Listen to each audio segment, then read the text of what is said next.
जय हिंद दोस्तों, आप सभी का अपना यूट्यूब चैनल गौतम जी का जीएस एकेडमी में स्वागत है।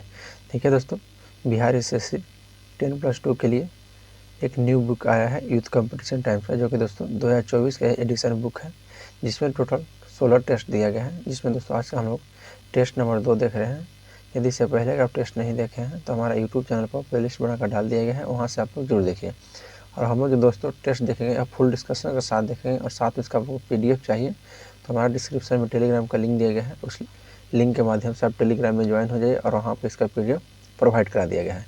और दोस्तों आप हमारे यूट्यूब चैनल पर यदि पहली बार आए हैं तो चैनल को दोस्तों सब्सक्राइब जरूर कीजिए और बेल आइकन को प्रेस कर लीजिए, ताकि कोई भी नोटिफिकेशन हो तो सबसे पहले आपके पास पहुँचे। तो चलिए बिना देर के हम लोग क्वेश्चन की ओर बढ़ते हैं। दोस्तों टेस्ट नंबर 2 का पहला क्वेश्चन है कि निम्नलिखित में से भारत के किस राज्य की सीमा म्यांमार से उभयनिष्ठ नहीं है। तो म्यांमार से दोस्तों उभयनिष्ठ नहीं कहा है, तो इसका राइट आंसर आएगा ऑप्शन नंबर आपका ये असम। देखिए असम राज्य जो है दोस्तों यह आपका म्यांमार के साथ साझा नहीं करती है। बाकी नागालैंड, अरुणाचल प्रदेश, मिजोरम ये सभी दोस्तों और मणिपुर भी आपका साझा करती है। देखिए भारत के स्थलीय सीमा की लंबाई दोस्तों याद रखिएगा 15,200 किलोमीटर है, और बांग्लादेश जो है यह सबसे अधिक साझा करती है भारत के साथ अंतर्राष्ट्रीय सीमा में। और जिसको जीरो लाइन से दोस्तों जो भारत और बांग्लादेश की सीमा है, सीमा रेखा को जीरो लाइन कहते हैं। और चीन के साथ जो है दोस्तों उसको मैकमोहन रेखा, पाकिस्तान के साथ रेड क्लिफ रेखा, और फिर म्यांमार के साथ दोस्तों इंडो बर्मा सीमा है, याद रखिएगा। और अफगानिस्तान कहेगा तो ये आपका ड्रोन रेखा हो जाएगा। चलिए नेक्स्ट क्वेश्चन पर आते हैं। क्वेश्चन नंबर देखिए दोस्तों 77 कहता है, ध्यान दीजिएगा कि निम्नलिखित राज्यों में किसकी सर्वाधिक तटरेखा है।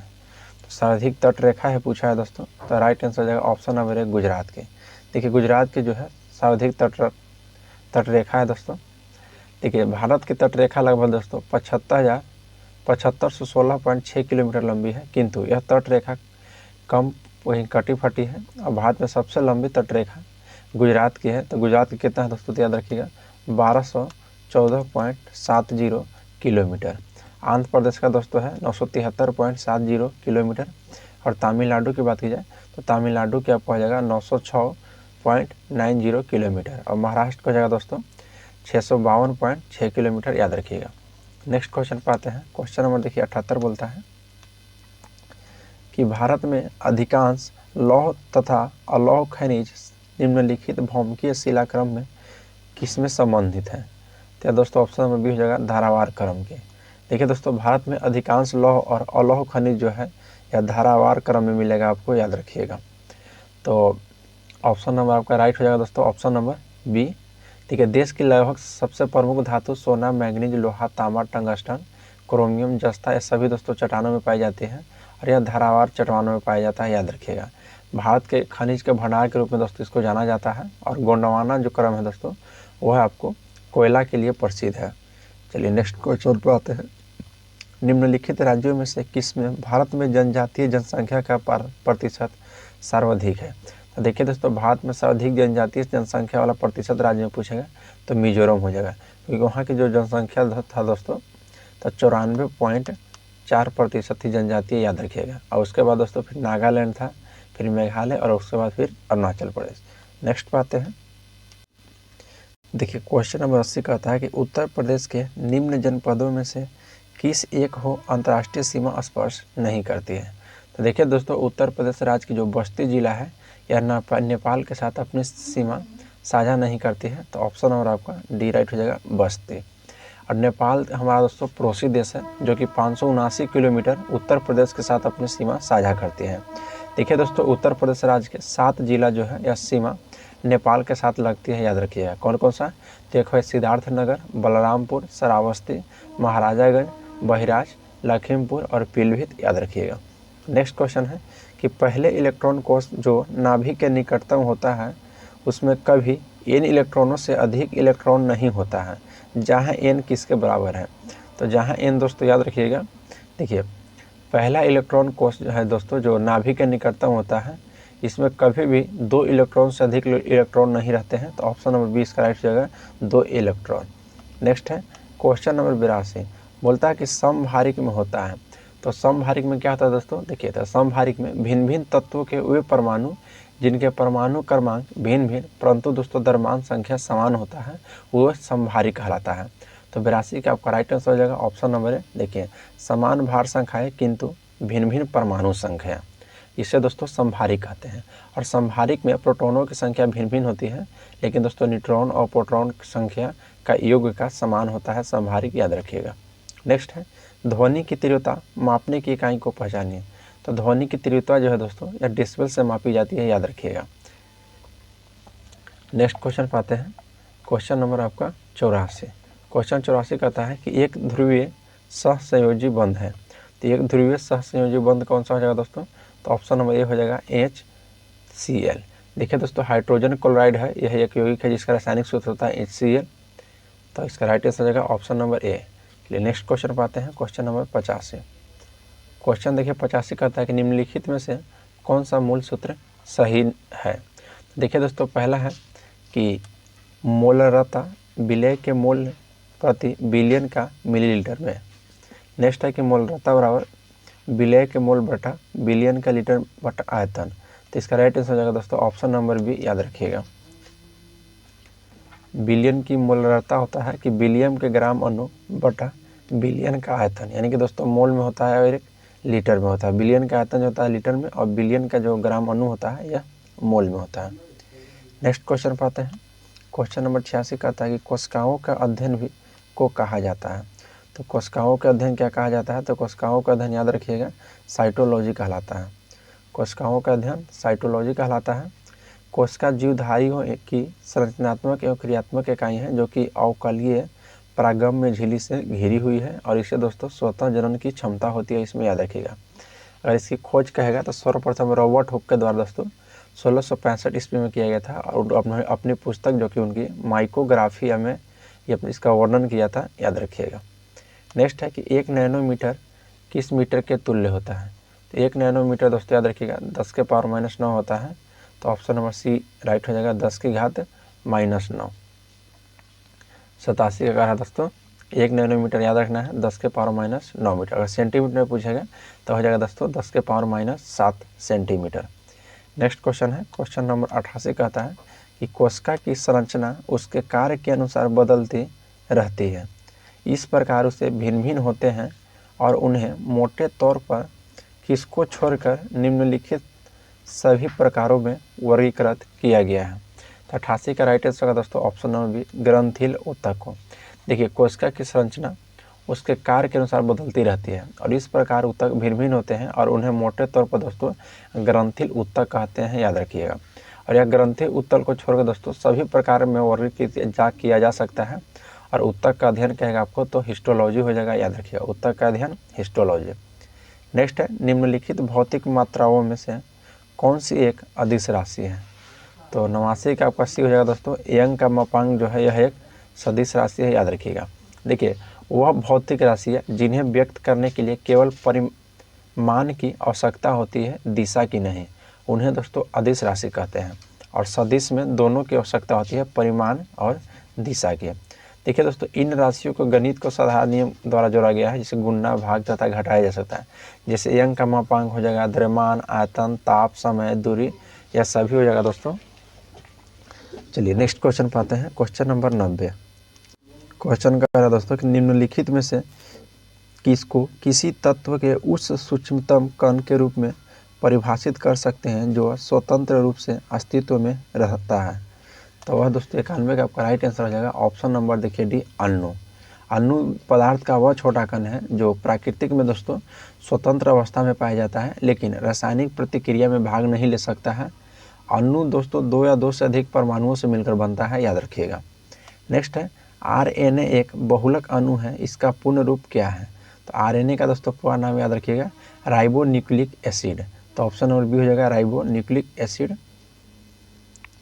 देखिए दोस्तों, राइबो न्यूक्लिक एसिड की बात किया तो देखिए इसकी रचना DNA जैसी होती है, सिर्फ बेस में थाइमिन की जगह पर यूरेसिल हो जाता है और यह कोशिका के अंदर केंद्रक तथा साइटोप्लाज्म दोनों में पाया जाता है। और सामान्यतः इसमें दोस्तों RNA एक सूत्रीय होता है और RNA का मुख्य कार्य है प्रोटीन संश्लेषण में सहायता करना तथा पादप वायरसों में आनुवांशिकी पदार्थ का वहन करने का कार्य करता है, याद रखिएगा। चलिए यही दोस्तों DNA का कहेगा तो डीऑक्सी यहाँ पे लग जाएगा, डीऑक्सी राइबो न्यूक्लिक एसिड हो जाता है। तो चलिए नेक्स्ट क्वेश्चन पे आते हैं। क्वेश्चन नंबर देखिए 93 बोलता है कि पवन चक्की यानी कि टरबाइन किस ऊर्जा को यांत्रिक शक्ति में परिवर्तित कर देता है। तो देखिए दोस्तों जो पवन चक्की होता है यह गतिज ऊर्जा को यांत्रिक ऊर्जा में परिवर्तित कर देता है। तो ऑप्शन नंबर आपका हो जाएगा राइट आंसर ए, गतिज ऊर्जा को यांत्रिक ऊर्जा में परिवर्तित कर देता है। नेक्स्ट है ग्लूकोज का एक शाखा युक्त पॉलीसेकेराइड है जो जानवरों और कवकों में ऊर्जा भंडार के रूप में कार्य करती है। तो 94 का आपका राइट आंसर हो जाएगा दोस्तों, याद रखिएगा ऑप्शन नंबर बी, ग्लाइकोजन। देखिए ग्लाइकोजन जो है यह ग्लूकोज का एक बहुशाखा युक्त पॉलीसेकेराइड है जो मानव, जानवरों और कवक में ऊर्जा भंडारण के रूप में कार्य करता है। और मनुष्य में ग्लाइकोजन मुख्य रूप से लीवर और मांसपेशियों में हाइड्रेट के रूप में संग्रहित रहता है, जबकि दोस्तों पौधा में ग्लाइकोजन या स्टार्च के रूप में ऊर्जा भंडार के रूप में कार्य करता है, याद रखिएगा। नेक्स्ट क्वेश्चन है, क्वेश्चन नंबर देखिए आपका 95 बोलता है कि न्यूटन का पहला नियम किसके रूप में जाना जाता है। तो न्यूटन का जो पहला नियम है तो याद रखिएगा राइट आंसर हो जाएगा 95 का जड़त्व का नियम। तो ऑप्शन नंबर सी में हो जाएगा जड़त्व का नियम। यदि कोई वस्तु विरामावस्था या गतीय अवस्था में, उसकी अवस्था में परिवर्तन तभी होता है जब उस पर कोई बाह्य बल लगाया जाता है। तो वस्तु की यह प्रवृत्ति उनके जड़त्व के कारण होती है, इसलिए इसे जड़त्व का नियम भी कहते हैं, न्यूटन का प्रथम नियम। नेक्स्ट है कि निम्नलिखित में से क्या एक अनुवांशिकी विकास नहीं है। तो देखिए दोस्तों जो ऑप्शन सी दिया गया है एड्स, यह एक अनुवांशिकी विकास नहीं है। बाकी आपको डाउन सिंड्रोम, वर्णधानता और थैलेसीमिया जो है यह अनुवांशिकी विकास है। देखिए अनुवांशिकी की बात की जाए तो जो रोग एक पीढ़ी से दूसरी पीढ़ी में स्थानांतरित होते हैं उन्हें अनुवांशिकी रोग कहते हैं। और यह रोग दोस्तों DNA में गड़बड़ी के कारण होते हैं। देखिए डाउन सिंड्रोम, वर्णधानता और थैलेसीमिया यह अनुवांशिकी रोग का उदाहरण नहीं है, जबकि दोस्तों इसमें एड्स है यह विषाणु जनित रोग है जो कि अनुवांशिकी रोग नहीं है। बाकी दोस्तों डाउन सिंड्रोम और वर्णधानता और थैलेसीमिया यह अनुवांशिकी रोग का उदाहरण है। चलिए नेक्स्ट क्वेश्चन है, क्वेश्चन नंबर 37 बोलता है कि 36 ग्राम जल में कितने मोल उपस्थित होते हैं। तो 36 ग्राम जल में दोस्तों याद रखिएगा कितने मोल उपस्थित होते हैं। तो 97 का ऑप्शन में भी आपका राइट हो जाएगा 2, याद रखिएगा। इसको निकालने के लिए दोस्तों देखिए अगर आप कभी भी आपसे मोल की संख्या पूछेगा तो दिया गया द्रव्यमान बटा अनुद्रव्यमान होता है। तो दिया गया द्रव्यमान दोस्तों कितना हो जाएगा, तो आपका 36 है और इसका अनुद्रव्यमान आपसे हो जाएगा दोस्तों। तो देखिए H2O जल का पूछा है, H2O। तो H2O का दोस्तों यानी कि हाइड्रोजन के 8 दूना 16, तो यहाँ हो जाएगा आपका बटा 16 और ऑक्सीजन का होता है 2, तो 16 दूना आधी, यहाँ 16 2 यहाँ 18 हो जाएगा, तो 18 दूना 36, तो 2 से कट जाएगा, तो आपका 2 यहाँ मोल उपस्थित हो जाएगा। नेक्स्ट क्वेश्चन है, क्वेश्चन नंबर 98 कहता है कि द्विपदीय नामकरण पद्धति की स्थापना किसके द्वारा की गई थी। तो देखिए दोस्तों यह कार्ल लिनियस के द्वारा। कार्ल लिनियस ने द्विपद नामकरण के आधुनिक अवधारणा का नींव रखी थी और यह किसी जीव के नामकरण का ऐसा तरीका है जिसमें वंश का नाम पहले एवं प्रजाति का नाम बाद में आता था। वे एक स्वीडिश वनस्पतिशास्त्री, चिकित्सक और जीव वैज्ञानिक थे। इन्हें आधुनिक वर्गीकरण के पिता के रूप में भी जाना जाता है, याद रखिएगा। नेक्स्ट क्वेश्चन है, क्वेश्चन नंबर 99 बोलता है कि दूरी का सूत्र क्या है। तो दूरी का सूत्र याद रखिएगा, यह आपको गति इंटू समय हो जाएगा। ऑप्शन नंबर ए इसका राइट हो जाएगा। नेक्स्ट क्वेश्चन है, क्वेश्चन नंबर देखिए 100 बोलता है कि निम्नलिखित में से किस में खुला नाड़ी संबंधित तंत्र होता है। तो खुला नाड़ी तंत्र की बात की जाए, देखिए सभी अर्थपोडा संघ के जंतुओं में खुला परिसंचरण तंत्र पाया जाता है। तो ऑप्शन नंबर इसका राइट हो जाएगा 100 का ए, कॉकरेच। कॉकरेच है यह दोस्तों अर्थपोडा संघ के प्राणी है और इसमें खुला परिसंचरण तंत्र पाया जाता है, याद रखिएगा। इस संघ के जंतुओं को रक्त में हीमोग्लोबिन नहीं पाया जाता है, इसलिए हम इसे हीमोलिम्फ भी कह सकते हैं। नेक्स्ट है क्वेश्चन नंबर 101 बोलता है कि 1949 में माओ के नेतृत्व में हुई क्रांति के बाद चीनी जनवादी गणराज्य की स्थापना हुई थी। तो दोस्तों याद रखिएगा 1949 ईस्वी में हुआ था। 1949 ईस्वी में माओ के नेतृत्व में हुआ था और इस क्रांति के बाद चीनी जनवादी गणराज्य की स्थापना कब हुआ था। तो देखिए 1949 में जो माओ तुंग के नेतृत्व में साम्यवादी क्रांति के बाद चीनी जनवादी गणराज्य की स्थापना हुआ था। तो इसका राइट आंसर हो जाएगा साम्यवादी क्रांति। क्वेश्चन नंबर 102 कहता है कि 16 महाजनपदों में किसकी राजधानी तक्षशिला थी। तो याद रखिएगा किसकी राजधानी तक्षशिला थी। तो ऑप्शन नंबर डी हो जाएगा। गंधार की जो राजधानी है यह तक्षशिला थी। देखिए बौद्ध ग्रंथ अंगुत्तर निकाय एवं जैन ग्रंथ भगवती सूत्र में 16 महाजनपदों का उल्लेख मिलता है। याद रखिएगा, भगवती सूत्र किससे संबंधित है, तो जैन ग्रंथ से, और अंगुत्तर निकाय बौद्ध ग्रंथ से। या दोनों में दोस्तों 16 महाजनपदों का उल्लेख मिलता है। देखिए कौशल महाजनपद की राजधानी पूछेगा तो आपको श्रावस्ती या अयोध्या हो जाएगा। कुरु का पूछेगा तो इंद्रप्रस्थ हो जाएगा। और वजी का पूछेगा तो विदेह एवं मिथिला होता है वजी का राजधानी। चलिए नेक्स्ट दोस्तों, गंधार हम लोग देख लिए। गंधार की राजधानी तक्षशिला है। क्वेश्चन 103 कहता है कि गुजरात में किस झील वस्तु एक कृत्रिम जलाशय है जो मौर्यों के शासन के दौरान बनाई गई थी। तो देखिए दोस्तों, जो सुदर्शन झील है, जो ऑप्शन नंबर डी दिया गया है, सुदर्शन झील गुजरात के गिरिनार क्षेत्र में स्थित है। इस झील का निर्माण मौर्य वंश के संस्थापक जो चंद्रगुप्त मौर्य के आदेश से उसके गिरिनार में नियुक्त राजपाल पुष्यगुप्त वैश्य ने करवाया था। नेक्स्ट क्वेश्चन पाते हैं। क्वेश्चन नंबर उज्बेकिस्तान में अल ब्रूनी किस शताब्दी में भारत आया था। तो दोस्तों याद रखिएगा, ऑप्शन नंबर ए हो जाएगा 11वीं शताब्दी में। देखिए अल ब्रूनी जो है 11वीं शताब्दी में मोहम्मद गजनवी के आक्रमण के अवसर पर उसके साथ भारत आया था और उसके द्वारा भारत का विवरण तहकीक-ए-हिंद में प्राप्त हुआ था। और यह पुस्तक दोस्तों 80 अध्याय में विभाजित है, जिसमें भारत के सामाजिक, आर्थिक और राजनीतिक विवरणों के साथ साथ इसके प्राकृतिक एवं भौगोलिक परिस्थितियों का भी बृहद विवरण इसमें दिया गया है। चलिए नेक्स्ट क्वेश्चन है। क्वेश्चन नंबर 105 कहता है कि पोलो या चौगान खेलते समय निम्नलिखित में से किस सुल्तान की मृत्यु हुई थी। तो 105 का ऑप्शन नंबर ए राइट हो जाएगा, कुतुबुद्दीन ऐबक को। देखिए दोस्तों, कुतुबुद्दीन ऐबक की मृत्यु 1210 ईस्वी में हुआ था और यह घोड़ों से पोलो खेलते समय गिरने से हो गई थी इनकी मौत। और कुतुबुद्दीन ऐबक जो है दिल्ली सल्तनत का पहला सुल्तान एवं गुलाम वंश का संस्थापक था और यह पहले गौरी साम्राज्य के सुल्तान मोहम्मद गौरी के सैन्य अभियानों का सहायक था, जो कि बाद में दोस्तों दिल्ली का सुल्तान बना था। मात्र 4 वर्ष रहा था, 1206 में बना था और 1210 में इसकी मृत्यु हो गई थी। और यह दोस्तों तुर्किस्तान का निवासी था, जिसका माता पिता तुर्क के रहने वाले थे। नेक्स्ट है, भगवान राम पर केंद्रित भक्ति आंदोलन के अग्रदूत कौन है। तो यह दोस्तों याद रखिए, भगवान राम के केंद्रित भक्ति आंदोलन के अग्रदूत आपसे पूछेगा तो रामानंद हो जाएंगे। ऑप्शन नंबर बी इसका राइट। और इन्होंने ही दोस्तों मर्यादा पुरुषोत्तम श्री राम व सीता की आराधना के समाज को समझ रखा है। और इनका जन्म 1299 ईस्वी के प्रयाग में हुआ था और इनकी शिक्षा बनारस में हुई थी। इनके प्रमुख शिष्य थे दोस्तों रामानंद के कबीर जो कि जुलाहा थे, रैदास जो कि हरिजन थे, धन्ना जो कि जाट थे, सेना जो कि नाई थे, पीपा जो कि राजपूत थे दोस्तों, और साघना जो कि कसाई थी। और 2 स्त्रियाँ इसमें थे रामानंद के शिष्य में दोस्तों। तो कौन कौन, तो पदावती और सुरसूरी, याद रखिएगा पदावती और सुरसूरी। नेक्स्ट क्वेश्चन पाते हैं। क्वेश्चन नंबर 107 कहता है कि टीपू सुल्तान के शासन काल में उन्होंने राज्य मैसूर की राजधानी क्या थी। तो टीपू सुल्तान में दोस्तों याद रखिएगा, तो ऑप्शन नंबर राइट हो जाएगा डी, श्रीरंगपट्टनम में। देखिए टीपू सुल्तान की राजधानी श्रीरंगपट्टनम थी, जहां पर 1799 ईस्वी में उसे अंग्रेजों के चतुर्थ आंग्ल मैसूर युद्ध में श्रीरंगपट्टनम की रक्षा करते हुए मारा गया था। टीपू सुल्तान की जन्म दोस्तों याद रखिएगा 1750 ईस्वी को वर्तमान कर्नाटक में जो कि स्थित बेंगलुरु के निकट कोलाजार जिला के देवनहल्ली में हुआ था, याद रखिएगा। नेक्स्ट क्वेश्चन पाते हैं। क्वेश्चन नंबर देखिए 108, 1919 ईस्वी में निम्नलिखित में से कौन सी घटना नहीं हुई थी। तो देखिए दोस्तों 1919 ईस्वी में कौन सी घटना नहीं हुई थी। तो देखिए 19 मार्च 1919 को ईस्वी में दोस्तों रॉलेट एक्ट लागू किया गया था। 13 अप्रैल 1919 को अमृतसर में जलियांवाला बाग हत्याकांड हुआ था। और लॉर्ड चेम्सफोर्ड दोस्तों 1916 ईस्वी और 1921 ईस्वी तक भारत के वायसराय रहे हैं और इनके कार्यकाल में भारत शासन अधिनियम 1919 पारित किया गया, जिसे दोस्तों मॉन्टेग्यू चेम्सफोर्ड सुधार भी कहा जाता है। और इस सुधार के तहत भारत में पहली बार महिलाओं को वोट देने का अधिकार दिया गया था। और बंगाल का विभाजन जो 1905 में लॉर्ड कर्जन के समय हुआ था दोस्तों, याद रखिएगा।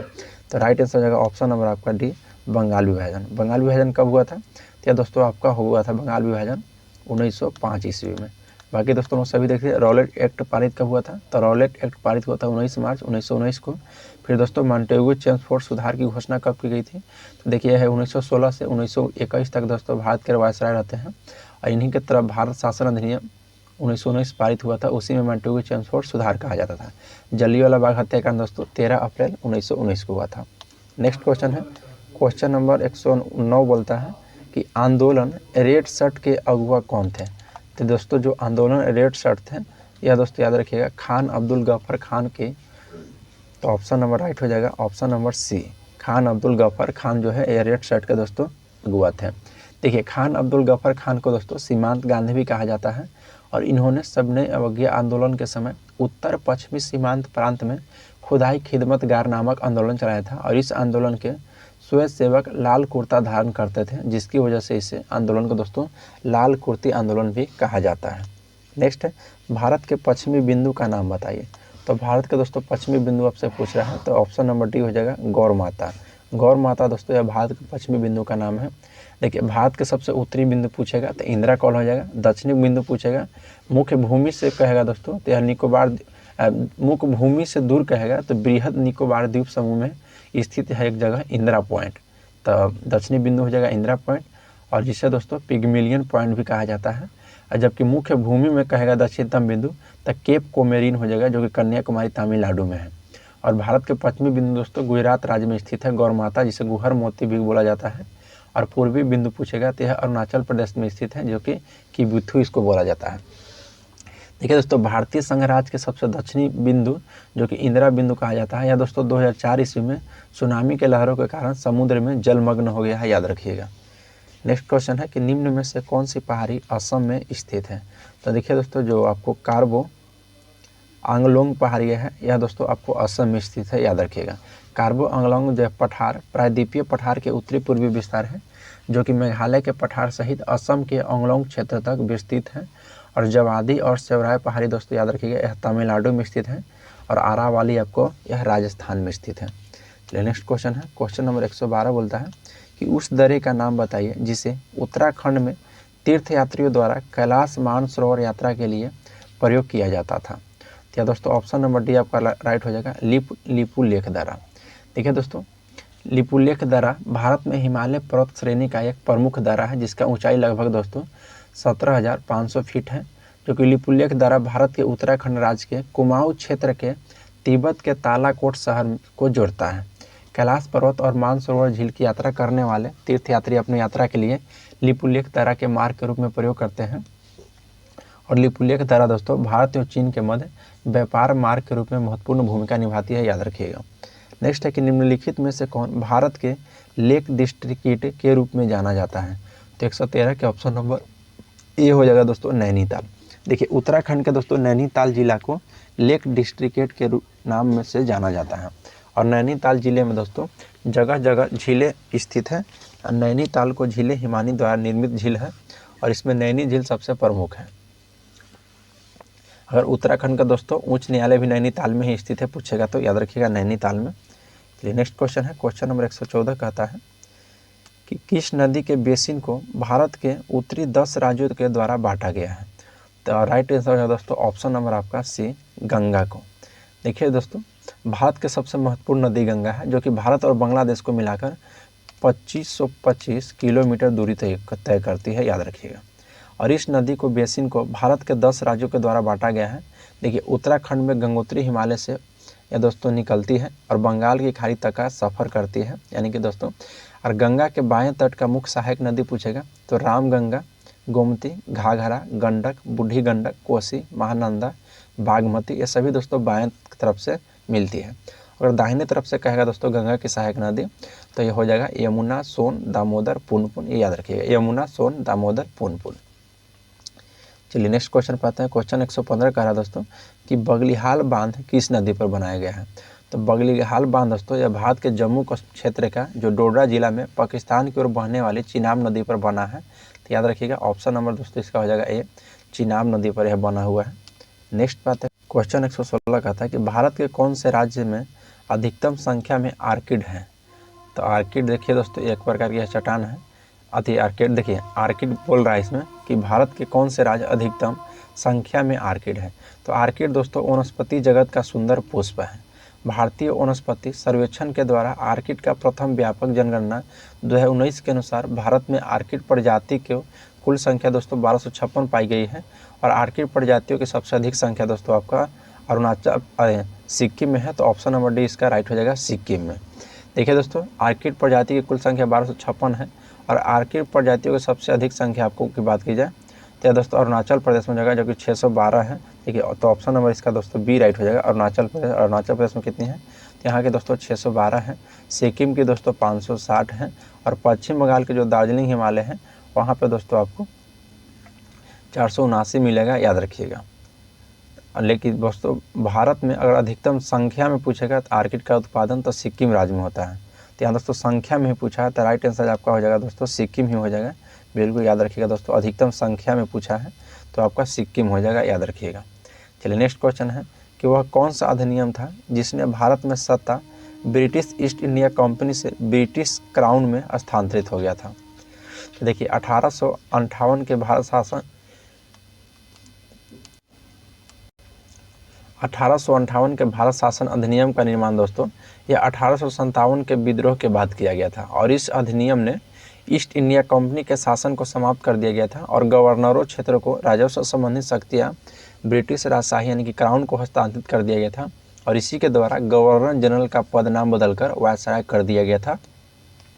तो ऑप्शन नंबर डी हो जाएगा भारत शासन अधिनियम 1858।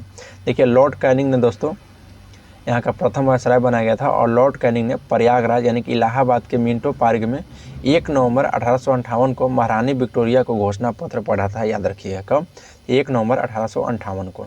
नेक्स्ट क्वेश्चन है, क्वेश्चन नंबर 118 कहता है कि भारतीय संविधान के किस भाग में केंद्र राज्य संबंधों का उल्लेख किया गया है। तो केंद्र राज्य संबंधों का दोस्तों उल्लेख किया गया है तो यह भाग 11 में अनुच्छेद 245 से 255 तक इसकी चर्चा की गई है और इसमें दोस्तों केंद्र और राज्यों के बीच विधायी संबंधों का उल्लेख किया गया है, याद रखिएगा। तथा संविधान के भाग 11 जो है दोस्तों यह अनुच्छेद 256 से 263 इसमें केंद्र राज्य के मध्य प्रशासनिक संबंधों का वर्णन करता है। चलिए नेक्स्ट क्वेश्चन है, क्वेश्चन नंबर 119 बोलता है कि भारतीय संविधान का अनुच्छेद 31C निश्चित निर्देशक सिद्धांतों को प्रभावी करने के कानूनों का संरक्षण किससे संबंधित है। तो यह दोस्तों याद रखिएगा मौलिक अधिकार। देखिए जो ऑप्शन नंबर दिया गया है भारतीय नागरिक के मौलिक अधिकार, मौलिक अधिकार का यह उल्लेख है भारतीय संविधान के दोस्तों भाग 3 में अनुच्छेद 12 से 35 तक है और संविधान के भाग 3 को दोस्तों भारत का अधिकार पत्र यानी कि भारत का मैग्ना कार्टा भी कहा जाता है भाग 3 को। और भारतीय संविधान का अनुच्छेद 31 के सी जो है यह निश्चित निर्देशक सिद्धांतों को प्रभावी करने के कानूनों का संरक्षण भारतीय नागरिक के मौलिक अधिकार से संबंधित है, याद रखिएगा। नेक्स्ट क्वेश्चन है, क्वेश्चन नंबर 120 बोलता है कि जब मतदान को अधिकार की पात्रता आयु 21 वर्ष से घटाकर 18 वर्ष की गई थी तब भारत के दोस्तों राष्ट्रपति कौन थे। तो उस समय दोस्तों देखिए भारत के राष्ट्रपति की बात की जाए तो वह आर वेंकट रमन थे। ऑप्शन नंबर 20 का राइट हो जाएगा। देखिए दोस्तों भारतीय संविधान के 61वां संविधान संशोधन याद रखना है कौन सा, तो 61वां संविधान संशोधन अधिनियम यह पारित होता है दोस्तों 1989 के तहत लोकसभा एवं विधानसभा चुनाव में जो मतदान की आयु है यह 21 वर्ष से घटाकर 18 वर्ष कर दिया गया था, याद रखिएगा। तो उस समय दोस्तों राष्ट्रपति कौन थे, तो आर वेंकट रमन। आर वेंकट रमन का पूरा नाम है दोस्तों रामास्वामी वेंकट रमन। नेक्स्ट है भारतीय संविधान में MLA का पूरा रूप क्या है। तो MLA का दोस्तों पूरा नाम पूछा है आपको, the member of legislative assembly, member of legislative assembly. तो ऑप्शन नंबर देखिए ये राइट हो जाएगा, option number A member of legislative assembly. दोस्तों यह MLA का पूर्ण रूप है और MLA को दोस्तों विधायक भी कहते हैं और यह विधानमंडल का सदस्य तथा विधानसभा की जनता का प्रतिनिधित्व करता है। नेक्स्ट क्वेश्चन पाते हैं, क्वेश्चन नंबर 122 कहता है कि निम्नलिखित में से किस राज्य का विधानमंडल द्विसदनीय है। तो किस राज्य का विधानमंडल द्विसदनीय है दोस्तों, देखिए वर्तमान में तो केवल 6 राज्यों में दोस्तों विधान परिषद विद्यमान है। कौन कौन सा, तो उत्तर प्रदेश, कर्नाटक, महाराष्ट्र, बिहार, आंध्र प्रदेश और तेलंगाना। तो याद रखिएगा तो इसका राइट आंसर हो जाएगा ऑप्शन नंबर 122 का ऑप्शन नंबर हो जाएगा दोस्तों डी कर्नाटक। बाकी दोस्तों तमिलनाडु, पंजाब, सिक्किम में नहीं है। अभी 6 राज्यों में है दोस्तों, 6 राज्य का नाम आपको बता दें एक बार फिर से सुनिएगा, उत्तर प्रदेश, कर्नाटक, महाराष्ट्र, बिहार, आंध्र प्रदेश और तेलंगाना, ये सभी में दोस्तों विधान परिषद है, याद रखिएगा।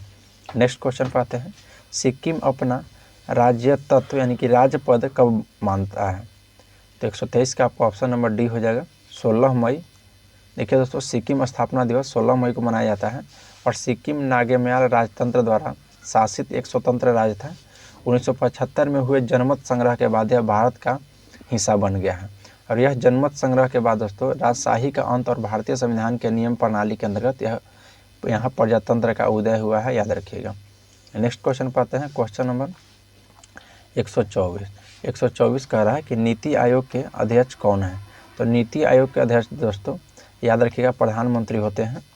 नीति आयोग की स्थापना मंत्रिमंडल के प्रस्ताव द्वारा 1 जनवरी 2015 को दोस्तों योजना आयोग के स्थान पर किया गया था और इसकी नई संस्था राष्ट्रीय भारत परिवर्तन संस्था है, याद रखिएगा, यानी कि national institute for transforming India.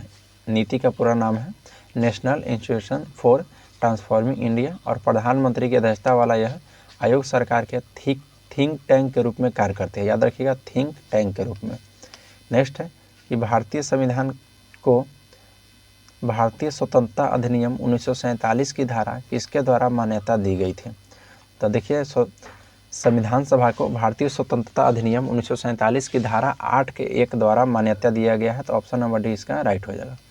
Next है भारत सरकार का वह कौन सा अधिकारी सदस्य न होते हुए भी भारतीय संसद की कार्यवाही में भाग लेने का अधिकार रखता है।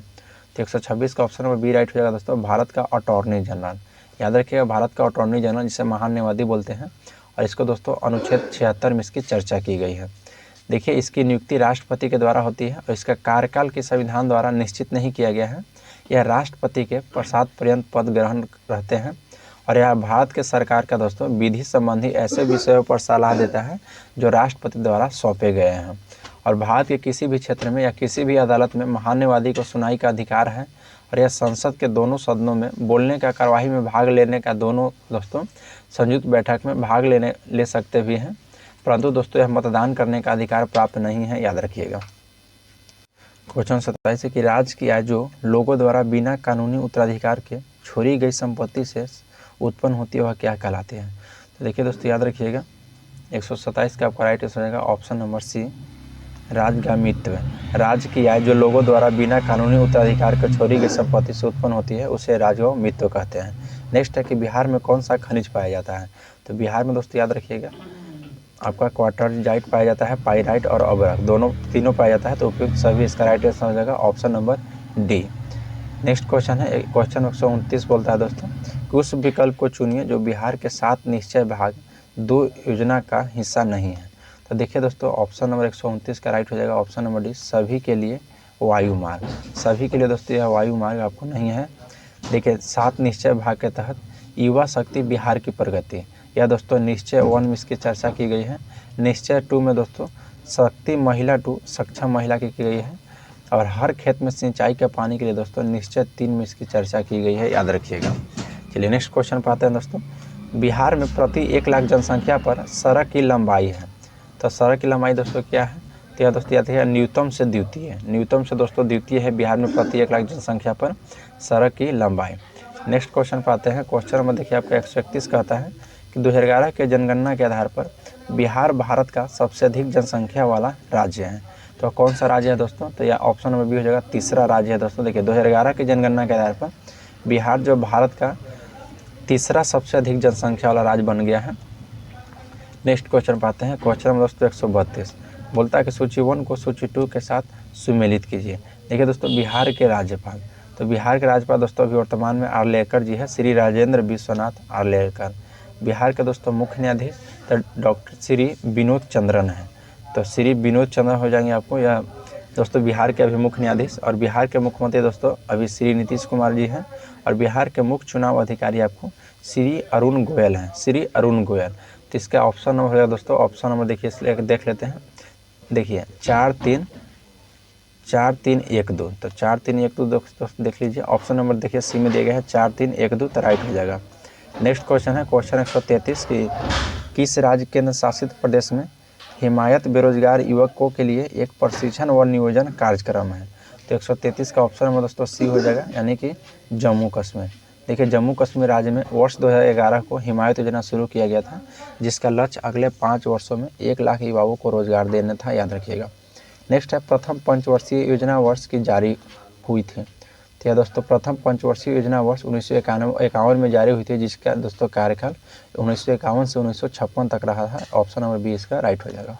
नेक्स्ट है किस राज्य सरकार ने ग्रामों में सार्वजनिक सुविधाओं में सुधार लाने के उद्देश्य से स्मार्ट विलेज प्रोग्राम का शुरू किया है। तो याद रखिएगा दोस्तों या आपका गुजरात राइट आंसर हो जाएगा ऑप्शन नंबर डी। गुजरात सरकार ने ग्रामों में सार्वजनिक सुविधाओं में सुधार लाने हेतु उद्देश्य से दोस्तों स्मार्ट विलेज प्रोग्राम का शुरू किया है। नेक्स्ट है भारत में प्रथम नोबेल पुरस्कार विजेता महिला का नाम बताइए। तो दोस्तों 136 का आपका राइट आंसर हो जाएगा option number B Mother Teresa. यह मदर टेरेसा दोस्तों नोबेल पुरस्कार विजेता महिला है, यह याद रखिएगा। चलिए नेक्स्ट क्वेश्चन पाते हैं। क्वेश्चन नंबर देखिए आपको 138 बोलता है कि एक व्यक्तिगत ओलंपिक पदक जीतने वाले प्रथम भारतीय का नाम क्या है। तो याद रखिएगा के.डी. जाधव है दोस्तों, के.डी. जाधव। नेक्स्ट है किस क्रिकेट खिलाड़ी के पास सबसे तेज टेस्ट शतक बनाने का रिकॉर्ड है। तो याद रखिए दोस्तों ब्रेंडन मैकुलम क्रिकेट खिलाड़ी है दोस्तों, और इसके पास सबसे तेज टेस्ट शतक बनाने का रिकॉर्ड है। नेक्स्ट है डाक टिकट का आविष्कार किसने किया था। तो डाक टिकट का दोस्तों आविष्कार याद रखिएगा रोलैंड हिल के द्वारा किया गया है। तो ऑप्शन नंबर सी इसका राइट हो जाएगा रोलैंड हिल। नेक्स्ट है फ्लाइट ऑफ विजन पुस्तक के लेखक कौन है। तो फ्लाइट ऑफ विजन पुस्तक के लेखक याद रखिएगा। तो ऑप्शन नंबर आपका जो दिया गया है दोस्तों सी, वो आपका राइट हो जाएगा रस्किन बॉन्ड। देखिए गीता पिरामाल की पुस्तक की बात की जाए तो बिजनेस महाराजा जास और बिजनेस लिजिटेंस हैं। और शोभा डे की बात की जाए दोस्तों तो सीरियलॉजी द गिल्डर्न life language of a Marwari good wife. चलिए नेक्स्ट है म्यांमार की मुद्रा क्या है। तो म्यांमार की मुद्रा दोस्तों याद रखिएगा 142 का ऑप्शन नंबर सी हो जाएगा क्यात। म्यांमार की मुद्रा क्यात है। नेक्स्ट है तुर्की की राजधानी क्या है। तो तुर्की की राजधानी हो जाएगा ऑप्शन नंबर आपका डी अंकारा। तुर्की की राजधानी दोस्तों अंकारा है, याद रखिएगा। देखिए यरूशलेम की दोस्तों राजधानी या इजराइल क्या है, ऑस्ट्रेलिया की राजधानी कैनबरा और न्यूजीलैंड के वेलिंगटन, और तुर्की का हो जाएगा अंकारा। चलिए नेक्स्ट है दोस्तों क्वेश्चन नंबर 44 बोलता है 100 कि 1800 ईस्वी में विद्युत एक ऐसी विश्वसनीय स्रोत प्रदान करने वाला कुछ पहले उपकरण में से एक पावर बैटरी का आविष्कार किसने किया था। तो 144 का ऑप्शन नंबर सी आपका हो जाएगा दोस्तों एल्सेंडो वोल्टा ने। एल्सेंडो वोल्टा के द्वारा दोस्तों आविष्कार किया गया था। नेक्स्ट क्वेश्चन है क्वेश्चन 146 बोलता है कि छत के पंखे का आविष्कार किसने किया था। तो छत के पंखे का आविष्कार दोस्तों याद रखिएगा ऑप्शन नंबर डी हो जाएगा फिलिप डीहेल के द्वारा किया गया है। तो ऑप्शन नंबर डी इसका राइट हो जाएगा। नेक्स्ट है क्वेश्चन नंबर 146 बोलता है कि भारत की G20 अध्यक्षता के तहत थिंक टैंक यानी कि दोस्तों थिंक 20 शिखर सम्मेलन का आयोजन किस शहर में किया गया है। तो 146 का ऑप्शन बी राइट हो जाएगा दोस्तों मैसूर शहर में किया गया था, याद रखिएगा। नेक्स्ट है फरवरी 2023 में घोषित मिष्टी योजना किससे संबंधित है। तो मिष्टी योजना दोस्तों किससे संबंधित है, तो याद रखिएगा यह दोस्तों मैंग्रोव से संबंधित है। तो ऑप्शन नंबर ए इसका राइट हो जाएगा। नेक्स्ट क्वेश्चन पाते हैं। क्वेश्चन 148 बोलता है कि हाल ही में विश्व स्वास्थ्य संगठन WHO ने किस देश के रूबेला मुक्त घोषित कर दिया है। तो यह दोस्तों याद रखिएगा, देखिए आपको भूटान को और तिमोर लिस्टों को दोस्तों घोषित कर दिया है। तो ऑप्शन नंबर डी इसका राइट हो जाएगा रूबेला मुक्त है। नेक्स्ट है कि निम्न में से किस स्थान पर बिहार पंत अनुसंधान संस्था का निर्माण किया जाता है। तो 149 का ऑप्शन नंबर दोस्तों राइट बी हो जाएगा मोकामा, याद रखिएगा। मोकामा में यह पंत अनुसंधान संस्था की स्थापना किया गया है। चलिए आज के लिए देखिए दोस्तों टोटल हम लोग 75 क्वेश्चन जीके जी इसको देख लिए हैं। चलिए आज के लिए इतना ही। अगर आप लोग की वीडियो अच्छा लगा होगा तो लाइक जरूर कीजिएगा, और आप हमारे यूट्यूब चैनल पर पहली बार हैं तो चैनल को सब्सक्राइब करना ना भूलें और बेल आइकन को प्रेस कर लीजिए। मिलते हैं नेक्स्ट वीडियो में। जय हिंद दोस्तों।